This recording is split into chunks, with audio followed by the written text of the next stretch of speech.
भुवन में सार वीतराग विज्ञानता शिवस्वरूप शिवकार नमः त्रियोग समारिके मुनि सकल व्रती बड़भागी भव भोगन ते वैरागी वैराग्य उपावन माई चिंते अनुप्रेक्षा भाई इन चिंतत सम सुख जागे जिमि ज्वलन पवन के लागे जब ही जिय आत्म जाने तब ही जिय शिव सुख ठाणे। आपल्या अंतरंगामध्ये वैराग्य जागृत राहायला 12 भावना म्हणायची, एक कुठली तरी 12 भावना रोज म्हणायची, ऐकायची, असं एक ताजेपणा राहतो आपल्या। 12 भावना म्हणता का रोज? एक 12 भावना रोज म्हणायची कुठली तरी, जेणेकरून आपल्याला तसं भाव राहतात, मुनित्वाचे संस्कार राहतात, कारण मुनी त्या वैराग्याच्या चिंतनाने अजून दृढ होतात आपल्या साधनेमध्ये। तसं मला सुद्धा वैराग्य व्हावं, मला सुद्धा साधनेसाठी प्रेरणा मिळावी, किंवा राहू देत संसारात जरी आहे तरी सुद्धा त्याच्यामध्ये आपल्याला समतेने राहता यावं, ह्याच्यासाठी या 12 भावनांचं चिंतन आवश्यक आहे। तर जयचंदजी छाबडांजींची 12 भावना बघत होतो, म्हणायचं पहिल्यापासून। द्रव्य रूप करी सर्वथिर परजय थिर है कौन द्रव्य दृष्टिया पालखो परजय नय करी गौन शुद्धात्मरु पंच गुरु जग में सरनो दोय मोह उदय जिय के वृथा आन कल्पना होय परद्रव्य न ते प्रीति जो है संसार बोध ताको फलगति चार में भ्रमण कयो श्रुत शोध परमार्थ ते आत्मा एक रूप ही जोय कर्म निमित्त विकल्प घने तीन नासे शिव होय। इथपर्यंत झालं होतं ना काल? कुठल्या कुठल्या भावना झाल्या? 4: अनित्य, अशरण, संसार आणि एकत्व। चौथ्यामध्ये काय सांगितलं एकत्व भावनेत? परमार्थाने आत्मा एक रूपच आहे अशी त्याची ओळख आहे। कर्मनिमित्त किंवा मोहनिमित्त विकल्प घने, मोहाच्या निमित्तात हा जीव खूप विकल्प करतो, म्हणजे जोपर्यंत मोह आहे तोपर्यंत विकल्प आहेत, आणि जेव्हा मोहाचा नाश झाला तिथं निर्विकल्पता निरंतर प्रगटली। म्हणजे आत्ता तुमच्याकडं मोह आहे तर निर्विकल्पता आहे की नाही? मग आपण अनुभूती कसं घेणार? म्हणजे मोह जोपर्यंत आहे तोपर्यंत निर्विकल्पता नाही असं जर म्हणाल तर मोक्षाला कोण जाणार? म्हणजे समजतंय का? नाही रे, थांब जरा। हे पहिल्या गुणस्थानापासून 10व्या गुणस्थानापर्यंत मोह असतो।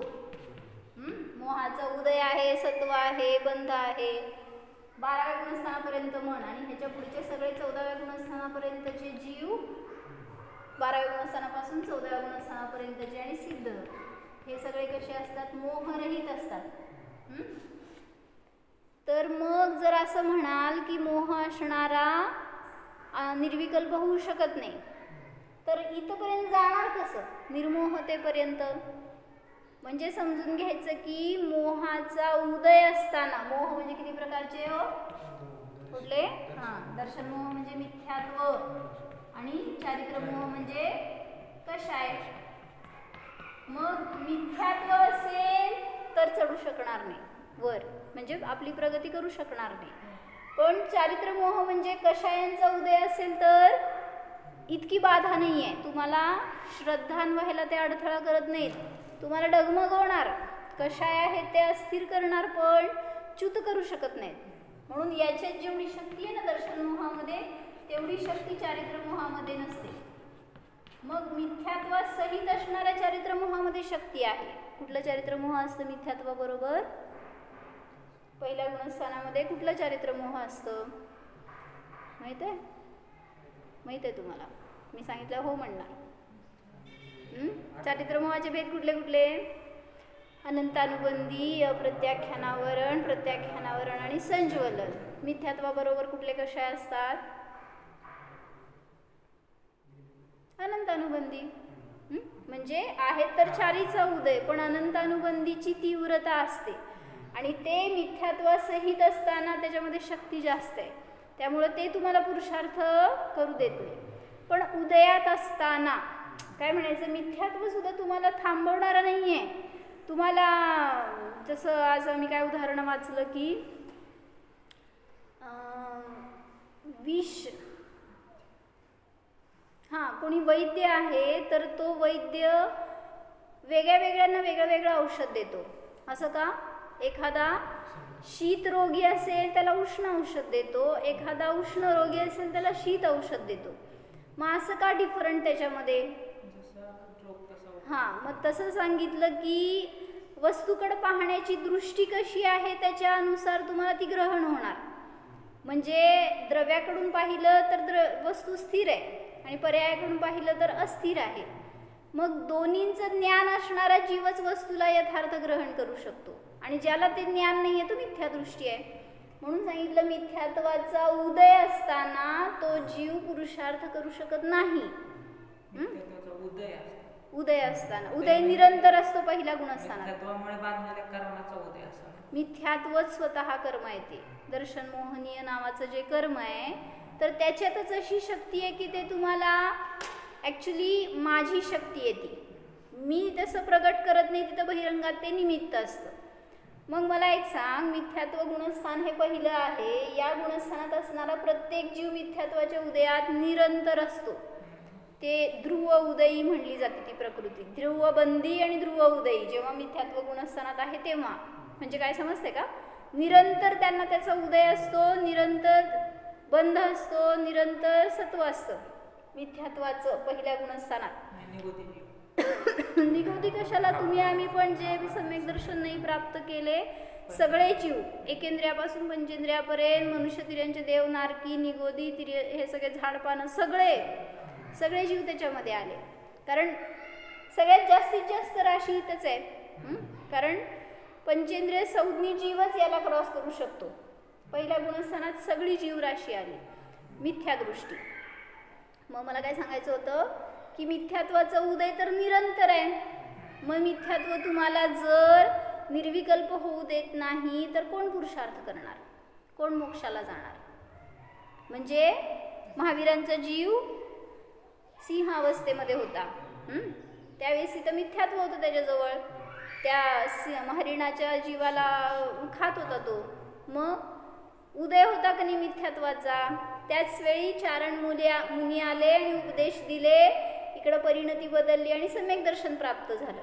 काय झालं सांग? मिथ्यात्व नव्हतं का उदयामध्ये? मग इकडं कसं काय सम्यक दर्शन झालं? तर जेव्हा काललब्धी येते ना, मिथ्यात्व तुम्हाला मिथ्यादृष्टी बनवत नाही हे शिकायचंय. कर्मांचा उदय तुम्हाला रागी, द्वेषी, क्रोधी, संसारी बनवत नाही आणि कर्म नष्ट झाले म्हणून मोक्ष झाला असं पण नाही. मग कसं? कर्म आहेत पण पुरुषार्थ मला करायचंय माझ्यामध्ये. जसं तुमच्या दुकानात वर्कर्स आहेत म्हणून काम चालतंय असं म्हणलं तर वर्कर्सचं दुकान आहे का तुमचं दुकान आहे? म्हणजे मी आहे ना, मालक उपादान मी आहे, मी चालवणार तर चालणार आहे, मग ते करणार आहेत सगळं काम. तसं म्हटलं हे कर्म आहेत ते पर आहेत, ते करता नाही आहेत. पण असणार. तुम्ही जे परिणाम करणार त्यावेळेस ते कर्म तशा रूपाने उदयात असणार. जसं म्हणलं की सगळ्या प्रकारचे कर्म आहेत, फक्त आपल्याला आता मोहाचं बघायचंय म्हणून. तर बाकीच्या कर्मासारखं आपण जसं म्हणतो कर्म उदयाला येते, पण आपण तेव्हा क्रोध किंवा कशाय करायचे नाही. आपण कसं परिणाम करतो त्याच्यानुसार ते निमित्त म्हणले जातात. तसंच ह्याच्यात पण तसंच करावं. आता हे मिथ्यात्व गुणस्थान आहे ना, समजा हे 10 समयापर्यंत आहे समजा, तर या 10 समयांपर्यंत मिथ्यात्वाचा उदय निरंतर आहे आणि निरंतर बंद पण आहे. बंद आणि उदय दोन्ही आहे, सत्व तर आहेच आहे. तर या प्रतिसमयाच्या उदयामध्ये हा जीव पुरुषार्थ कसं करणार? मी कसं जाणणार मला मी जाणणार आहे, जीव आहे, या सगळ्या कर्मांच्या उदयापासून रहित आहे, हे कसं जाणणार? मग त्यासाठी सांगितलं हाच जीव जेव्हा याच्या अधीन होतो तर मिथ्यात्व रूपाने परिणमन करतो आणि त्यामुळे मिथ्यात्वाचं परत नवीन नवीन बंद करत राहतो. पण जेव्हा त्याच उदयामध्ये असताना सुद्धा मी परद्रव्याकडनं लक्ष देता पुरुषार्थ करेन की मी तर जाणणार आहे. हे जे काही सांगितलंय ना शास्त्रामध्ये, माझा स्वभाव नित्य आहे, स्वभावच मला शरण आहे, संसारापासून मी भिन्न आहे, मी एकत्व स्वरूप आहे, हे चिंतन करेपर्यंत सुद्धा मिथ्या दृष्टी आहात तुम्ही. समजते का मला काय म्हणायचंय? चिंतन आहे, अजून तिथं अनुभव नाहीये. 3 प्रकारचे उपयोग बघतो ना आपण, अशुभोपयोग, शुभोपयोग आणि शुद्धोपयोग. मग जोपर्यंत अशुभोपयोग शुभोपयोग आहे तोपर्यंत अजून बंदच आहे, तोपर्यंत मिथ्यात्वातच आहे तुम्ही. चिंतन म्हणजे काय? चिंतन म्हणजे जल्प करताय, ऐकताय, विचार करताय, अनुभव करत नाही अजून तुम्ही. जसं साखर गोड असती, हे काय म्हणले मी? वर्ड्स आहेत फक्त. तुम्ही ऐकला ते पण वर्ड्स आहेत. मग त्याच्याबद्दल विचार करताय ते पण शुभ अशुभच आहे, म्हणजे अजून विकल्पच आहेत. जेव्हा फील करणार ना त्यावेळेस त्याला म्हणायचा अनुभव. मग तसं मी शुद्ध आत्म्याबद्दल विचार केला, तिथं अशुभापासून तर थांबला, अशुभ म्हणजे सगळे संसारिक विकल्प, त्याच्यापासून तर दूर झालो, पण जल्पच करत राहिलो काय, मी शरीर नाहीये, मी जीव आहे, नुसतं विचार करत राहिलो तरी पण अजून तुम्ही स्वतःपर्यंत पोचला नाही. मग करायचं काय? त्याच्या पुढं जाऊन फील करावं लागणार. जसं मी हे नाही असं म्हणता, तू काय करतोय म्हणावं लागतंय का मला? संयम शब्द आहेत का? संयम म्हणजे शब्द आहे का? म्हणजे त्याच्या आत जाऊन मला फिलिंग आहे ना ती मी आहे. मग त्यासाठी मला काय तिथे इमेज पाहिजे, ते वर्ड्स पाहिजेत, कोणी म्हणायला पाहिजे, काहीच अपेक्षा नाही आहे. मग तसं इथं मी जीव आहे, इथं तुम्ही विकल्प केलेत, जल्प केलेत, ह्याच्या पुढं जाऊन तसा मी आहे असं जेव्हा अनुभवणार त्यावेळेस या मिथ्यात्वाला खंड पडतो. म्हणजे बहिरंगामध्ये आतापर्यंत इथपर्यंत मिथ्यात्व चालू होतच सगळ्या पर्यायांमध्ये, पण जेव्हा शुद्ध उपयोगाच्या सन्मुख झाला तर ह्याच्यामध्ये उथलपुथल सुरू झाली. मिथ्यात्वाचे निषेध एवढ्यापर्यंत समयापर्यंत पुढं मागं ढकलले जातात. हे सगळं वर्णन दिलंय कर्णानी योगामध्ये की जेव्हा परिणामांची विशुद्धी होते तेव्हा काही समयापर्यंतचे ते मिथ्यात्वाचे निषेध अशी धारा तुम्ही बांधून ठेवली ऑलरेडी. किती वेळापर्यंत?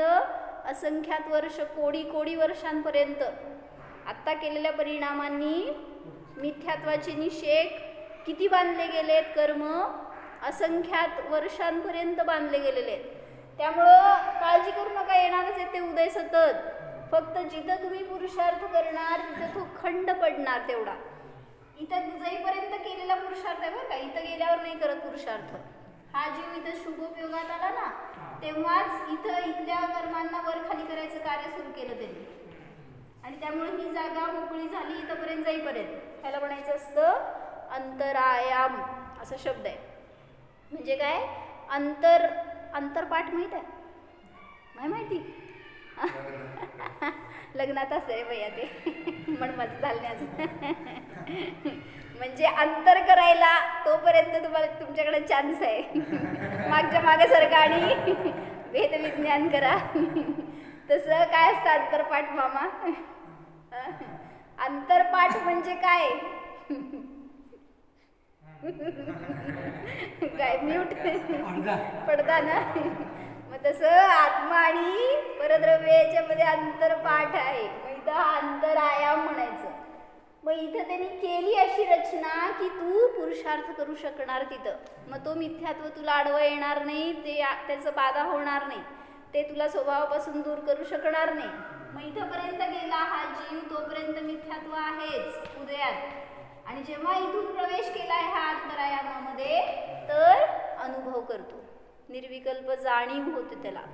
मग इथे एकदा अनुभव केला आणि त्याच्यामध्ये दृढ झाला ना तर हे उदय राहत नाहीत. सत्व राहतं पण उदय नाही राहत. उदय असणार तर मिथ्यात्वात जाणार परत. पण हा जीव जर पुरुषार्थ करेल तर निरंतर सम्यक्त्वामध्ये राहू शकतो. मिथ्यात्वाचा बंध थांबला, पहिलं गुणस्थान सुटलं ना. आता इथंपर्यंत गेला समज हे गुणस्थान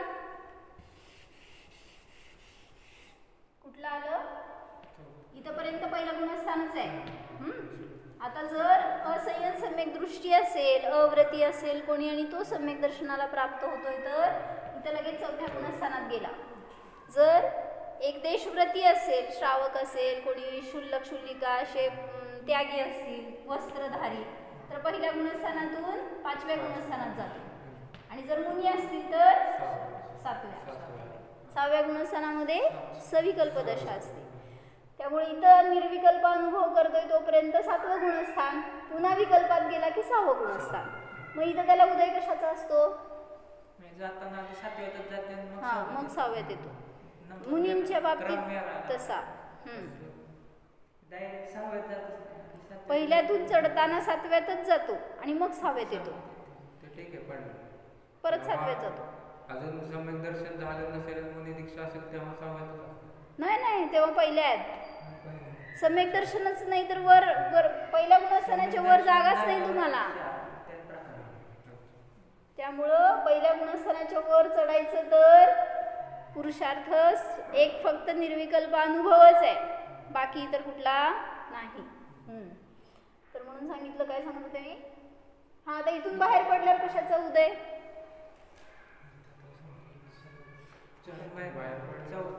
बाहेर म्हणजे निर्विकल्प दशा एवढीच असती. याच्या पुढे गेल्यावर आता विकल्पाची दशा सुरू झाली. जरी सम्यक दृष्टी झालाय तरी सुद्धा शुभ अशुभ विकल्प करतोय तिथं. पण मग तिथं कशाचा उदय असणार, आता ह्याच्यातल्या पैकी कशाचा उदय असणार, ह्याचं पण असणार, ह्याचं पण नसणार का. दर्शन मोहाचे किती भेद असतात घेतलं होतं आपण सगळे, हे 3 भेद. सम्यक प्रकृती, मग इथं सम्यक प्रकृतीचा उदय असू शकतो किंवा नाही सम्यक प्रकृतीचाच उदय असणार. आणि कषायांमध्ये अप्रत्याख्यानावरण कोणाला असणार, चौथ्या गुणस्थानवर्तीला, पाचव्या गुणस्थानवर्तीला प्रत्याख्यानावरण आणि सातव्या गुणस्थानवर्तीला संज्वलन कषायांचा उदय असतो. कळलं म्हण, शब्दाच्या आत जायचं तुम्हाला. बरं, शब्द तर कळवून घ्या, होणार त्याच्या पुढे ज्ञान. म्हणजे आपल्याला हे काय करायचं नाही कर्मांना वगैरे. आज मी वाचलं ना जे प्रकरण एवढं छान होतं ना, तुम्हाला कर्मांमध्ये काही पुरुषार्थ करायचं नाही, करू शकत नाही.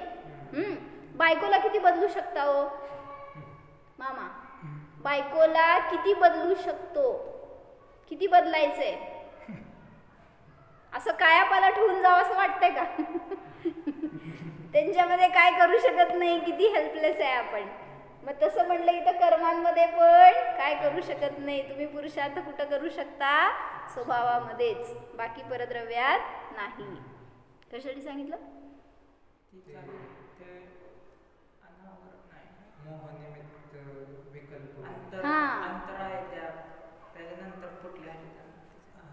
झाली किती मोहाच्या निमित्तात विकल्प खूप असतात हे सांगितलं ना.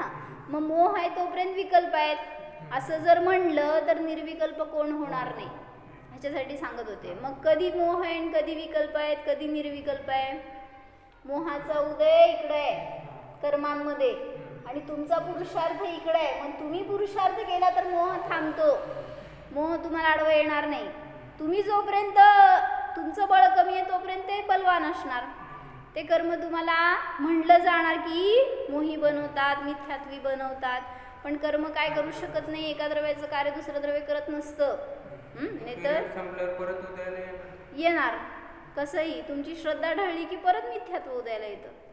असं मला एकाने विचारलं. पहिल्या गुणस्थानात परत धाड कर, इथं 7व्यात गेला होता ना, परत खाली पहिल्या गुणस्थानात येणार. असं अनेक वेळा केलं आपण, अनेक बहुवात केलं. सगळं त्या 7व्या गुणस्थानापर्यंत जाऊन चर्या पाळली, सगळी अनुभव घेऊन परत 28 मूलगुणांचं पालन केलं. चेष्टा आहे का? सगळ्या परिग्रहाचा त्याग, एकासन आजीवनपर्यंत अंतराय पाळून, एका उभा राहून जेवण सगळं, आणि मुनींचं जीवन बघा आणि अंत बघा, इतका पुरुषार्थ आहे त्यांचा अंती. तर म्हणजे मी आता वीरसागर महाराजांचं पुस्तक वाचतेय, त्याच्यामध्ये त्यांच्या जीवनाबद्दल आणि त्यांच्या शेवटच्या समयांबद्दल सगळं खूप लिहिलं आहे त्याच्यामध्ये. मला शेअर करायचं ॲक्च्युली ते सगळ्यांबरोबर, पण मला अजून वाचायचं आहे त्यात. तर म्हणजे मला म्हणायचं की जेवढी दृढता त्यांची, जसं जीवन होतं ना तसा अंत होता. असं ते फॉरेनचे आलेले कोणतर होते, बलभद्र नाव होतं त्यांचं, काहीतरी ब्रूस काय, हा हे माहिती पुस्तक विसरले. हे बघा असं पुस्तक आहे, धर्ममंगलनी छापलेलं. तुमच्याच घरातलं आलंय वाचायला माझ्याकडं. पण छान सांगितले सगळ्यांनी, महाराजांबद्दलचे अनुभव सांगितले. महाराज काय होते ही इमेज आपल्या डोळ्यासमोर उभं राहायला पाहिजे, अशी आहे.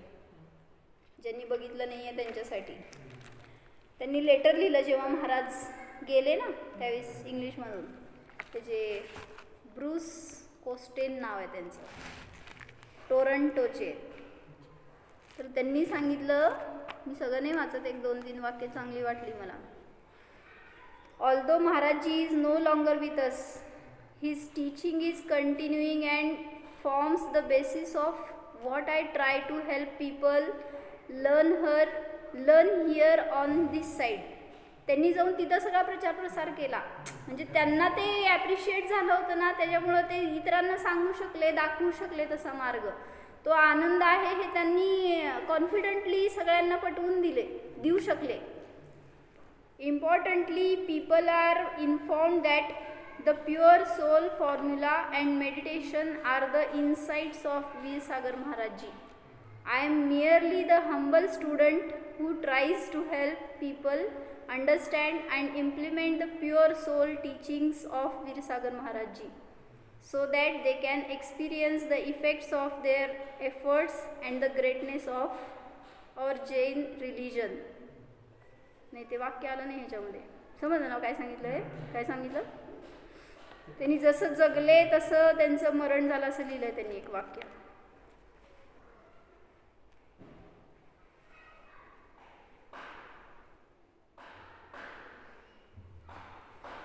म्हणजे महाराजजींचे एवढे एफर्ट्स होते, एवढी त्यांची तडफड असायची सगळ्यांना समजावं हे तत्त्वज्ञान ह्याच्यासाठी. त्यामुळं ते माहिती आहे ना त्यांची स्टोरी काय झालेलं. ते आले होते वेगळंच शोध लावायला, काहीतरी जैन शास्त्रांचा ज्ञान करून घ्यायला आले होते. आणि फुलचंद शास्त्रींकडे त्यांची चर्चा झाली बहुतेक असं काहीतरी. आणि मग फुलचंद शास्त्रीजींना विचारलं त्यांनी, आता ह्यांचंच असेल का कोणाचं मला माहीत नाही, की जैन तत्त्वज्ञानाला एका वर्ड्समध्ये, एका वाक्यामध्ये सांगा आम्हाला. तर त्यांनी सांगितलं, स्वतंत्रता आणि स्वाधीनता हेच जिनधर्माचं मूळ आहे. एवढं समजलं तर त्यांना इतका आनंद झाला. म्हणजे काय प्रिन्सिपल एवढं मस्त आहे तुमचं, मला अजून जाणून घ्यायचं आहे. तर महाराजजींकडे आले ते.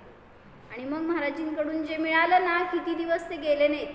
ॲक्च्युली शेवटच्या दिवशी त्यांना मिळालं होतं महाराजजींचं ॲड्रेस, तिथं आलेले. पण त्याच्या पुढं ते राहिले आणि शिकले ना. त्यांना काय म्हणायचं असं वाटलं की कुठला जीव कुठं येऊन काय कल्याण करणार असेल. म्हणजे असं परिवर्तन व्हायचं असेल तर निमित्त बहिरंगात मिळतंच.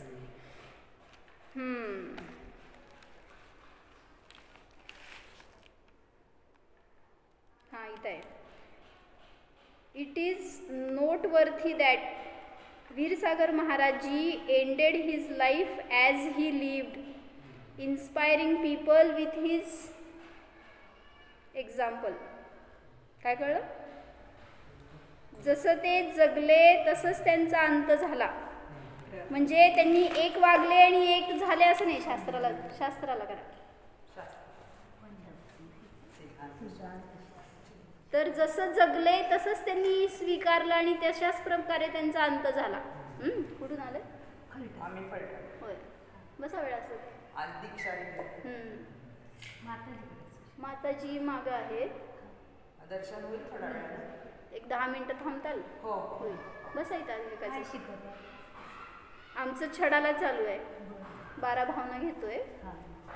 त्याच्यामध्ये असा आला टॉपिक की मोह आहे तोपर्यंत मोहाच्या निमित्तात खूप विकल्प आहेत. म्हणून तुम्ही मोही आहात का निर्मोही? मोही आहात का निर्मोही आहात? मोही आहे. मग कसं मोक्षात जाणार? कसं सोडणार? कसं सोडायचं रे? संयम. म्हणजे मोहाला नष्ट करायला जायचं नाहीये. मी निर्मोह आहे जाणलं की मोह नष्ट होतो तिथं. म्हणून सांगतायत काय, कसा पुरुषार्थ करा. तर त्यासाठी त्यांनी एक स्टोरी सांगितली ह्याच्यामध्ये. तुम्ही एका साईडला व्हा की जरा. शास्त्राला नमस्कार करा. मी पण तुमच्यातलीच आहे अजून.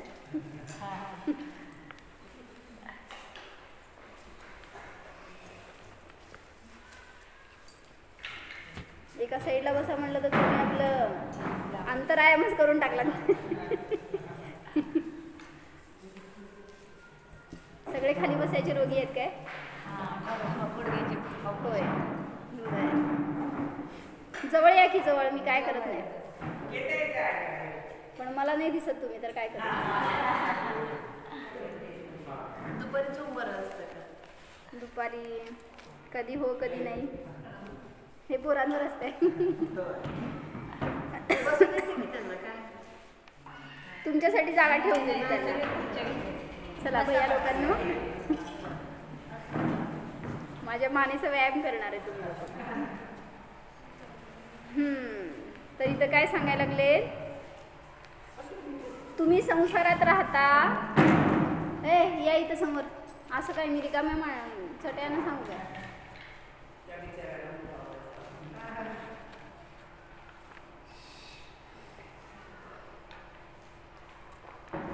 पदार्थ तर परिणमन करतात. कुठला पदार्थ म्हणजे जसं मी जीव आहे तसं सगळे जीव आहेत. सगळ्यांचे परिणमन निरंतर चालू आहे. असं बसणार जिनवाणी समोर. डोक्यावर पदर घेऊन बसा. विनय आहे तो म्हणून. तर तुम्हाला खुर्ची द्यायची आहे का? आहेत की खुर्च्या आमच्या?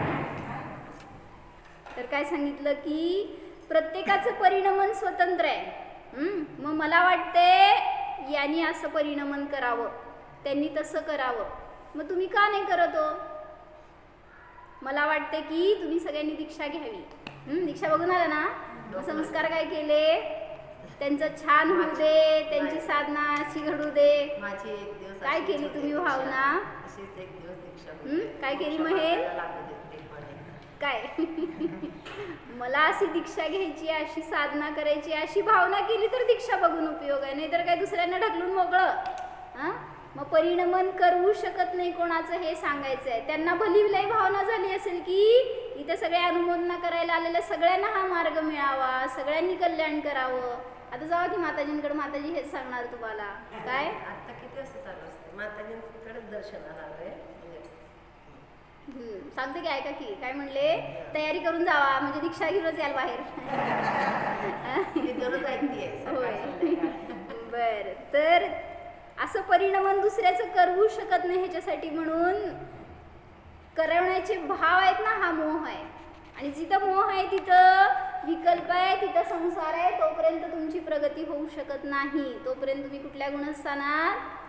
नंबर 1. मिथ्यात्वाचं उदय तोपर्यंत 1 नंबर गुणस्थान असते. म्हणजे चांगलं का वाईट? 1 नंबर गोष्ट कशी असती? बेस्ट असती ना. सगळ्यात नीच गुणस्थान आहे ते सगळ्या गुणस्थानांमध्ये पहिलं गुणस्थान. म्हणजे त्याच्यातून पुरुषार्थ करायचा तर निर्विकल्प अनुभव करावा लागणार. मी कोणाचा करता नाही, करविता नाही, अनुमोदक नाही, कोणी माझ्याप्रमाणे परिणमन करू शकत नाही. त्यासाठी एक स्टोरी सांगितली तर छोटी. एक बुढ़िया का रहटा था. म्हणजे काय रहाट का? ते काय वाचलं तू?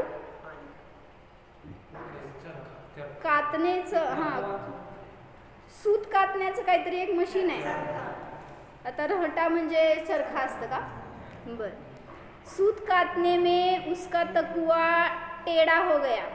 काय काय असेल त्याच्यामध्ये बरं का, सूत कातायचं बघितलं असेल तर माहिती असेल, त्यामध्ये असणारं काहीतरी एक निडल असेल की ती वाकडी झाली होती. तो वह लोहार के पास गई, बोली मेरे तकुआ की टेढ़ निकाल दीजिए. काय कळलं त्याला, जे वाकडंपणा आलंय ना ते काढून द्या. 2 टका देंगे, पैसे एवढं दिन म्हणून सांगितलं. हा देंगे. त्यांनी विचारलं 2 टका देणार का? देणार. उसने ठीक कर दिया और कहा लाओ 2 टके, हमने टेढ़ निकाल दिया है. कोण म्हणलं? लोहार. तो बुढ़िया कहती है तुमने जो टेढ़ निकाल दी वह मुझे दे दो, तब अपने 2 टके ले लो. आता किती शाणी आहे की नाही बुढ़िया, फलटणची होती का? हमने टेढ़ निकाल दिया है. तो लोहार बड़ा हैरान हो गया. टेढ़ निकाल दिया, अभी से टेढ़ दूं कहाँ से? निडल आहे ती, वाकडी झालेली सरळ केली, काय देणार तुम्ही काढून त्यातनं? अगर वह लोहार तकुआ टेढ़ा करके बताता है कि यह है तेरी तकुए की टेढ़, मग काय करायचं? दिली की तिच्या हातामध्ये, मग 2 टका द्यायचं का नाही? मग सरळ करायला तर 2 टके देणार होती, म्हटल्यावर तुम्ही टेढ़ाच करून दिल्यावर मग काय द्यायचं 2 टके? तो फिर वह 2 टके क्यों दे? क्योंकि टेढ़ निकालने के ही तो उसने 2 टके देने को कहा था, और टेढ़ निकलती है तो टेढ़ मिलती कहाँ? अब इस बात को एक सिद्धांत से निरखिए. वह टेढ़ क्रिया नष्ट हो गई, अब सीधी क्रिया उत्पन्न हो गई, और कोई दार्शनिक यो निरखता है कि उस तकुआ में सब बातें हमेशा रहती है. म्हणजे टेढ़ आहे ती, त्या पर्यायाचा वे, सरळ पर्यायाचा उत्पाद, पण त्याच्यामध्ये ती जी निडल आहे ती कॉन्स्टंट आहे, ध्रुव आहे. मग तुमची दृष्टी कशी पाहिजे?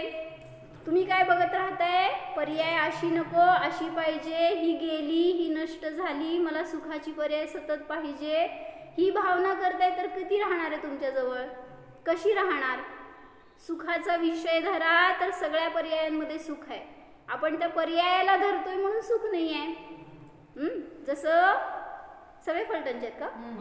फलटणमध्ये सुख आहे का? अकलूजमध्ये म्हणा, अकलूज माहीतच नाही आम्हाला. बरं, माहेरी सुख आहे का सासरी? एवढं तर माहित आहे की. कुठं सुख आहे हो? माहेरी आहे का सासरी आहे? मग तिथं जिथं गेला तिथं न सुख आहे न दुःख आहे. बाहेरची गोष्ट सुख दुःख देणारी नाही आहे. मी परिणाम कशी ठेवतो तसं. घरात सुख आहे का मंदिरात? सावधान. घरात सुख आहे का मंदिरात? माहीत आत्म्यात सुख आहे. बघीच शास्त्रातला शब्द नको मला, तुमच्या जीवनातलं सांगा. कुठं सुख आहे हो? मंदिरात सुख आहे. मग आता इथून बाहेर जायचं नाही. किती वेळ बसता हो मंदिरात? जिथं सुख आहे तिथं रमतो का आपण? मग बाहेर सुख नाहीये तर इथं अंतरंगात माझ्या स्वभावात सुख आहे. त्याला जाणलं असताना बहिरंगामध्ये ते प्रगट होणार आहे. पण आपण तिथं जात नाही, सगळीकडे शोधतोय. जसं ती म्हातारी तिची सुई हरवली तर कुठं शोधत होती? उजेडात. म्हणजे ती शोधत होती तिथं अंधार होता आणि बाजूनी चाललेला एक मनुष्य संयम, आणि त्यांनी सांगितलं त्या आजीला, काय काय शोधताय? ती म्हणली माझी सुई हरवली आहे. मग तो काय म्हणाला? काय म्हणला संयम?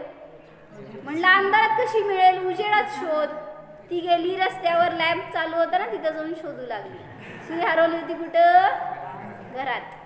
असं तिच्यावर तर हसायला मोकळे आपण. आपण कुठं शोधतोय?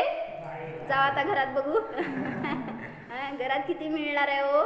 कुठल्याही इंद्रियांमध्ये सुख नाही आहे, कुठल्याही विषयांमध्ये भोगामध्ये सुख नाही. कुठं सुख आहे?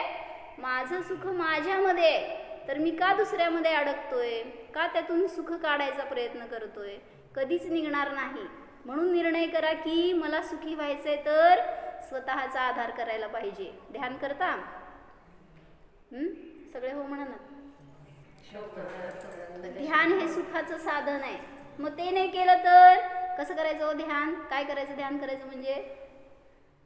असं विचारा की मी सांगते तुम्हाला. हां कसं करायचं हो ध्यान? आता ते दाखवत आहेत आपल्याला प्रत्यक्ष भगवानवर बघितलेत का? आदिनाथ भगवान हां आम्हाला दिसतात की काचेतनं वगैरे. म्हणजे तुमच्या मंदिरातले भगवान बघितलेत काय करतायत?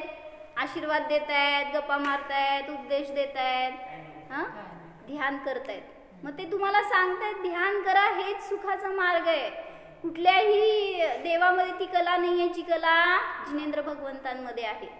म्हणून सांगितलं ते एकच असे देव आहेत की ते वितरागी का म्हणले जातात? कारण ते तुम्हाला मला नमस्कार करत बसा हे सांगत नाहीत. ते सांगतायत मी जे करतो ते तुम्ही करा. ते काय करतायत? काहीच करत नाही आहेत आणि तुम्ही सगळं करताय. म्हणजे जिनेंद्र भगवंतांचे अनुयायी आहात का? त्यांच्या विरुद्ध करतोय सगळं. मग कसं त्यांच्यासारखं बनणार? त्यांच्या बाजूला बसायचं आहे का? संयम हो पण लवकर हां बसायचं तर सगळी क्रिया विरुद्ध करतोय आणि कसं बसणार आहे मग? म्हणून सांगितलं ध्यानाने आपल्याला आपला सुखाचा मार्ग मिळतो, विषय मिळतो. म्हणून म्हटलं आहे आपल्याकडं ज्ञान. महाराजजींनी दाखवलं ना. काय दाखवलं? विषय साधन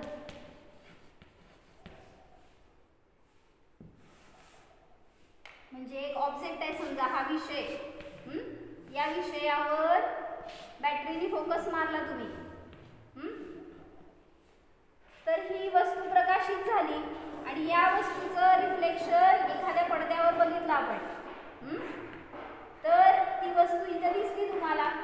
मग हा झाला विषय. हे साधन ज्याच्याद्वारे की आपण त्या वस्तूला प्रकाशित करणार आणि हे फळ आहे. तर साधन काय हो? कोणाकडे आहे साधन? म्हणजे आता ही समजा लाल बॅटरी आहे. लाल बॅटरीने तुम्ही या पांढऱ्या वस्तूवर फोकस टाकला, रिफ्लेक्शन कसं येणार? करून बघा घरी जाऊन. महाराजांनी करून दाखवलं सगळं प्रॅक्टिकली. म्हणजे कुठं गडबड होतीये हे समजण्यासाठी. लाल रेस टाकले तर ही जरी वस्तू पांढरी आहे तरी रिफ्लेक्शन लाल येणार. जरी व्हाईट रेस टाकले ही वस्तू लाल आहे तरी रिफ्लेक्शन लाल येणार. तर मला इथे व्हाईट रिफ्लेक्शन पाहिजे. काय करायचं? हे विषय आणि साधन योग्य असेल तर फळ सांगितलं योग्य मिळणार. तर सांगितलं म्हणून इथं श्वेत वस्तू घेतली, श्वेतच किरण सोडले तर तुम्हाला रिफ्लेक्शन पण श्वेत मिळणार. मग हे घडवलं महाराजजींनी आपल्या जीवनामध्ये. काय केलं? विषय घेतला आपला कारण शुद्ध परमात्मा. त्याला जाणायचं कशाच्याद्वारे? प्रत्यक्ष ज्ञान पर्यायाच्याद्वारे. कोणाकडे असते ती? चष्म्याने जाणता येत नाही, कुठल्या बॅटरीने जाणता येत नाही. बॅटरी हे तुम्हाला एक्झाम्पल देत आहेत. प्रत्यक्ष ज्ञान पर्याय हे साधन आहे. ती ज्ञान पर्याय आपल्या जवळ आहे. मतिश्रुत ज्ञान आहे तुमच्याकडं. फक्त इंद्रियांचं अवलंबन सोडून आत्मा कसा दिसणार आहे हो? त्या काकी बाजूच्या आत्मा कसा दिसणार काकी? डोळ्यांनी, चष्म्यानी, किंवा काय म्हणायचं फोकस टाकायचं जोरात. आत्मा कुठल्या इंद्रियांनी किंवा बाहेरच्या त्या वस्तूंनी दिसणार नाहीये. तर ज्ञान प्रत्यक्ष ज्ञानाने दिसणार आहे. म्हणून अतिंद्रिय ज्ञान पर्यायाने जेव्हा आपण त्या विषयाला जाणतो शुद्ध आत्म्याला तर इथं अतिंद्रिय आनंद रूप फळ मिळतं. म्हणून तुम्हाला सुख पाहिजे, आनंद पाहिजे, पण कुठं चूक होतीये हो? एक तर विषय चुकतोय नाही तर साधन चुकतंय. विषय काय चुकतंय तुम्ही सांगा म्हणजे तुम्हालाच बरं. काय चुकतोय विषय? परद्रव्याला विषय करतोय किंवा शुभ भावांना विषय करतोय. शुभ भावाने मोक्ष होतो की नाही? हो म्हणा की. मग शुभ भाव करायचे की नाही? मग मोक्ष कसं होणार? शुभ भावाने मोक्ष नाही.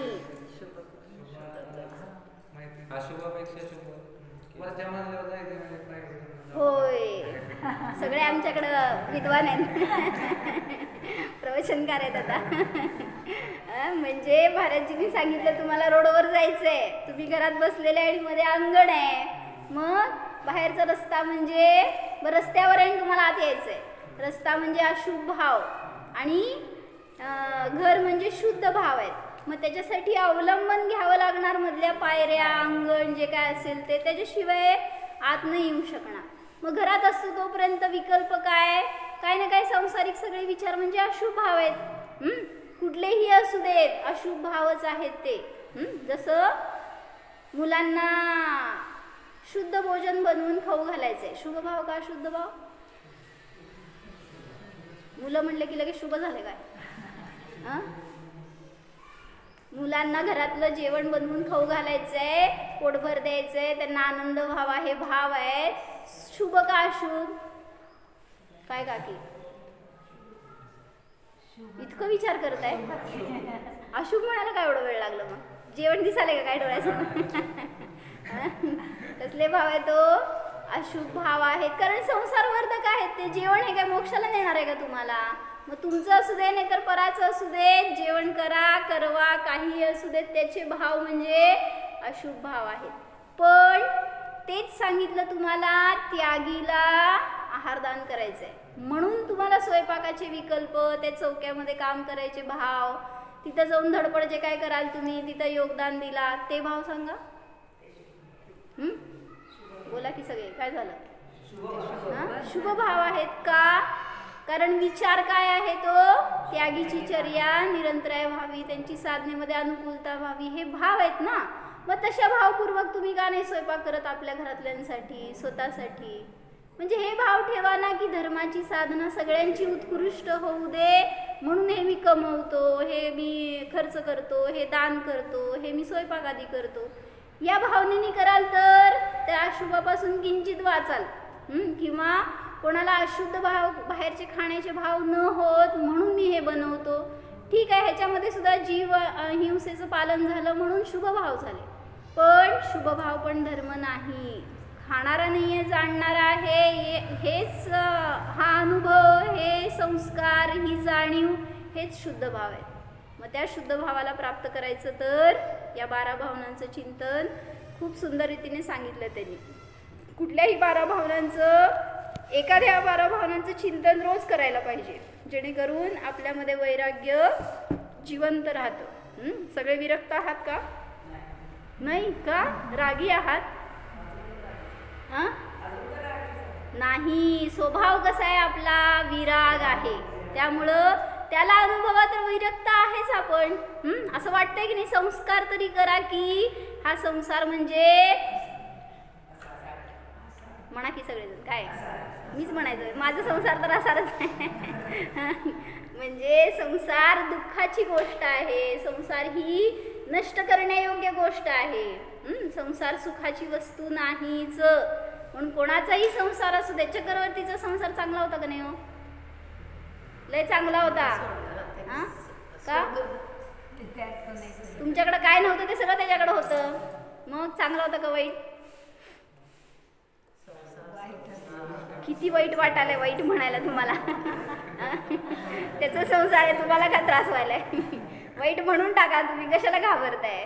संसार हा कधीही कोणाचाही असू दे चांगला नसतोच. तो म्हणजे बंधन आहे, ते म्हणजे परतंत्रता आहे.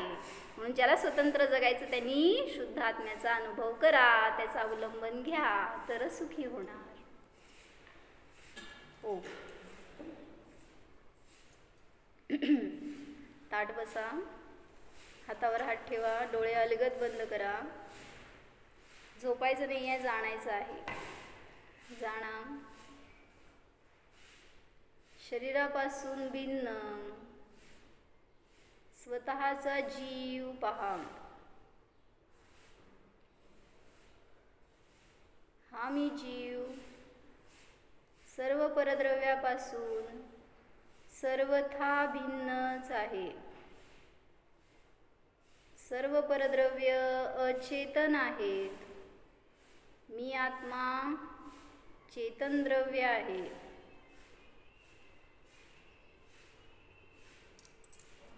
स्वतःला स्त्री पुरुष न पाहता जीव पहा. चैतन्यमय पहा.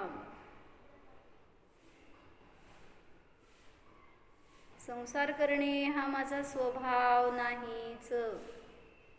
माझे सुख संसारामध्ये नाहीच निर्णय करा. या निर्णयासाठी संसार सोडण्याची आवश्यकता नाही. श्रद्धा ज्ञान यामध्ये पहा. मी तर स्वयं सुखमय आहे.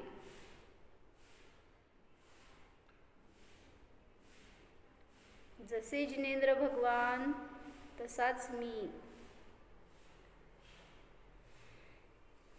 सुखस्वरूपो